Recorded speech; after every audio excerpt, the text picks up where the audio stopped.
La visita a Gales ha sido una experiencia, para mí una experiencia muy que lo voy a recorrer siempre, gracias al apoyo de Size of Wildlife.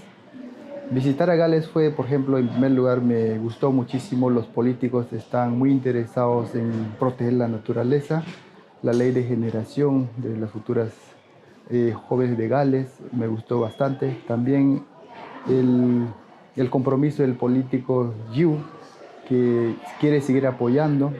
También cuando visitamos el colegio por sur de Gales, por Cardiff, me gustó mucho porque hay un comité de alumnos que están fiscalizando de dónde vienen productos, si estos productos no han sido obtenidos vulnerando derechos de los pueblos indígenas como One Piece.